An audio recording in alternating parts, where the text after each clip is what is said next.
Come okay with us in Cebu with a budget of 500 pesos. What's poppin' girlies? It's Gail, your resident digital bestie, and kuyugi ko kay Maukay may diri sa Colon with my cousin. First up is this store nga wala ko kabaloa sa ang location guys, kay I'm not really familiar with Colon. Mao sunod-sunod ra jud ko sa akong cousin na si Jelly Gels. Amazing kayo diri nga store kay very affordable ang prices nila nya, very quality sa ilang pieces. Ilang crop tee kay tag 100 pesos nya, kaning crop polo shirt kay tag 150 ra dear.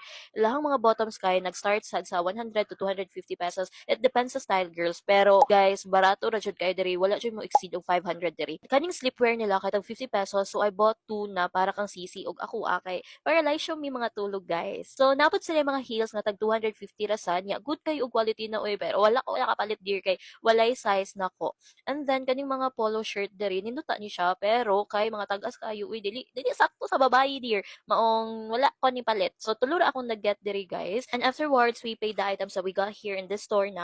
I got 3 items diri guys and then I paid 300 pesos only, diba? Grabe, chud ka barato here, guys. And then, galakaw namin sa Kulon. Grabe ka init, grabe ka limuot, guys. And nakakita mi aning store nga tag 40 all items. So, nag-decide mi na masulod. Not gonna lie, na overwhelmed jud ko diri kay dako kay lang place niya tag 40 pesos rata ng items. Wala kay ko naka-take og videos here kay nabisi ko lang ta og mga clothes niya. Nakalimot ko nga vlog man ang babae na ito. So, I got 2 pieces lang here and this polo kay gamiton ako ni siya pang beach. Nindot kay ni siya parisan o green cup, guys. Basta na nakoy ano niya, outfit inspo. And then third location kay here sa Key Shop, diri girls kay Korean inspired ila baligya here. Nice kay mga trousers niya, ang price range ra kay 250 to 300, diba? Still na kayo uy, sadly wala lang ko nakuha here kay taga sila bottom, high is crying in for 11 girls. And that's all. Ako nagastotanan is 540 girls. So na-exceed jud ta slight sa ato budget no. But okay ra kay 40 pesos ramante. Then afterwards we got ourselves coffee as a reward of our errand. That's it. Let me know if ganahan pa mo og more okay contents girlies. Thank you so much for watching. I will catch you later. Bye, biatch! Mwah!